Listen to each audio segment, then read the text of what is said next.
주님 평화. 요즘은 F의 세대, 그 MBTI F, 즉 공감의 시대라고들 합니다. 어디 가서도 내 이야기를 좀 들어주세요. 내 이야기를 공감해 주세요. 나를 이해해 주세요. 이게 되게 강조되는 시대예요. 그래서 그것을 잘 못하는 T 성향들에 대한 좀 많은 또 비판 뭐 이런 것도 있고요. 아무튼 잘 들어주는 게 중요한 시대가 됐습니다. 그래서 옛날 뭐 몇십 년 전만 해도 뭐 상담이 어디 있어요? 그냥 사는 거지. 그죠? 근데 지금은 상담하는 상담사들도 많이 늘어나고 또 실제로 상담하는 사람들도 어마무지하게 늘어났습니다. 고민을 내 이야기를 들어달라는 하소연이죠. 잘 들어주고 또 거기 공감해주고 또 그 이해해주면서 그 아픔을 함께 공유하면서 이제 어떤 실질적인 삶에 도움을 주고 뭐 동반하고 하는 이런 것들. 자, 좋아요. 들어주는 거는 이제 충분하고 들어주는 건 잘한다고 생각합니다. 심지어 요즘은 AI도 우리가 고민을 문자나 이렇게 음성으로 이야기하면 얼마나 잘 공감해줘요. 너의 마음이 뭐 내 가슴이 아플 것 같아. AI인데 뭘 아프겠습니까? 기계가. 하지만 막 공감해주는 글과 좋은 조언을 해줘서 거기서 위로받는다고 말하는 분들도 많아요. 자, 그래요. 들어주는 거 좋습니다. 그리고 그것을 너가 그러니까 앞으로 이렇게 해라, 저렇게 해라, 뭐 이런 좋은 조언 해주는 것도 좋아요. 근데 여기서 제일 중요한 게 뭔지 아십니까? 내가 그것을 이야기했어요. 그리고 그 다음 내가 삶의 변화가 있어야 되는 거예요. 그게 없으면 어떤 좋은 상담도, 어떤 좋은 치료제도, 어떤 좋은 글귀도 다 세계의 경읽기가 돼버리는 겁니다. 진정한 들음의 완성은요, 이게 되게 재밌는 얘기예요. 내가 말을 해요. 저 사람이 듣는 거죠. 하지만 사실은 그 말을 내가 들어야 되는 거예요. 나 너무 힘들어요라고 저 사람한테 말을 하면 저 사람이 내가 힘든 걸 이해하는 게 중요한 게 아니라 내 스스로가 내가 힘든 것을 이해하고 그래 너가 이렇게 힘드니 네가 어떻게 살아야지 너가 이렇게 힘드니 그 힘듦을 이겨내기 위해서 너 어떻게 할 거야 그 힘듦을 참고 견디기 위해서 너 어떻게 할 거야 그 응답을 들은 내 귀에게 내가 얘기해 줘야 될 거 아니에요. 진정한 들음은 내 말에서 시작이 돼요. 상대방이 이해한다는데 그 상대방은 내가 될 수 없어요. 결국은 내가 말한 것을 내가 들음으로 내가 그 실천으로 이어져야만 실천하지 않는 어떤 들음도 무슨 어떠한 공감도 무슨 의미가 있습니까? 어떤 말도 무슨 의미가 있어요? 실천하지 않으면. 그래서 믿습니다라고 고백한다고 무조건 구원받는다는 말은 허무맹랑한 이야기가 되는 거예요. 그저 믿기만 하면 구원받지 못해요. 믿음의 실천이 있어야 되는 겁니다. 그게 야고보 사도의 말씀이시죠. 야고보서에서 나오는 핵심이고. 자, 그래서 진정한 들음. 오늘 복음이 그렇습니다. 이 악한 세대에게 예수님께서는 들으라고 얘기하세요. 어떤 비유를 드냐면 솔로몬의 지혜를 들으러 온 남방의 여왕 그리고 요나의 예언을 들은 니네베 사람들 이야기를 합니다. 들으러 왔어요. 듣고 끝나지 않았어요. 그녀는 아마 그 들음으로 인해서 어마어마한 진짜 상담료 같이 그것을 솔로몬에게 줬죠. 그녀는 그 들음으로 인해서 그녀의 삶이 변했을 겁니다.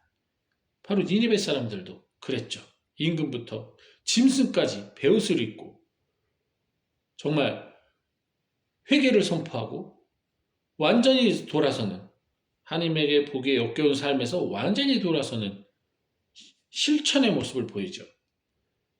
들음은 그렇게 그 들음에 막가진 삶의 태도의 변화가 있을 때 참된 들음이 되는 겁니다.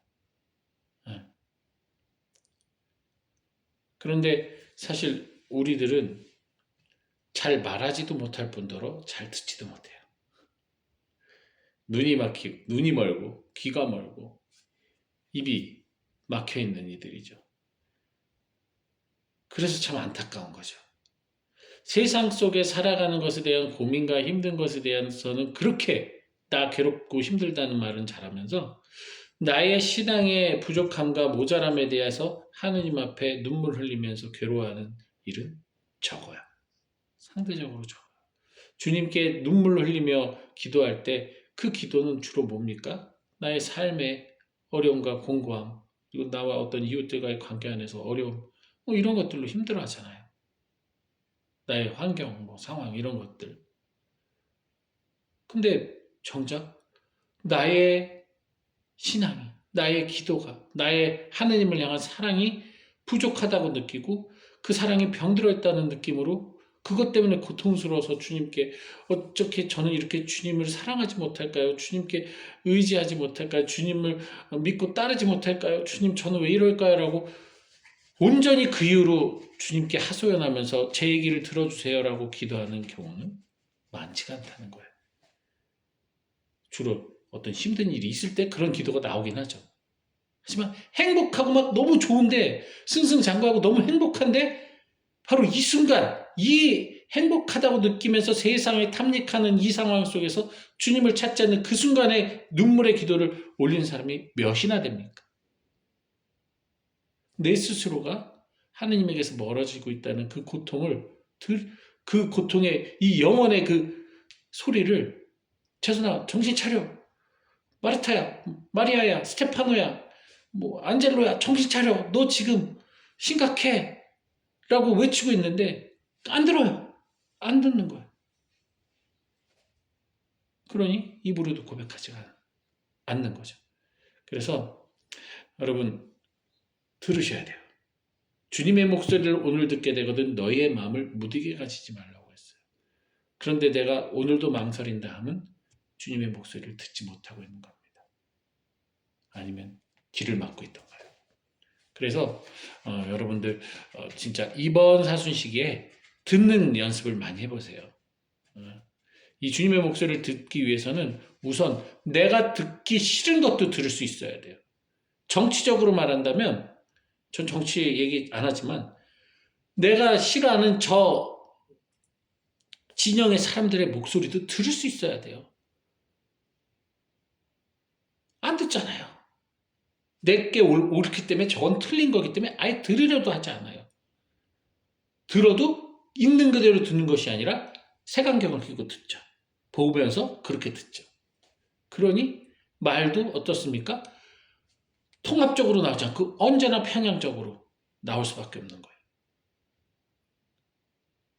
세상 논리인 정치에서도 우리가 그런데 우리가 지금 눈으로 보지 못하고 들을 수 없는 하느님에 대해서 내가 상상하기 시작하면 얼마나 편향되게 얼마나 왜곡되게 받아들이면서 나의 하느님을 만들어 놓고 너의 하느님을 부정하고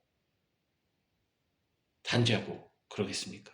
그러니 이 들음이라는 거 여러분들 이번 사순시기에 한번 모토로 삼아보시고 이미 하고 계신 분들은 괜찮고 그런 경험이 없으신 분들은 한번 그것을 이번 사순시기에 화두로 삼아보시는 것도 좋지 않을까 싶습니다. 주님 평안.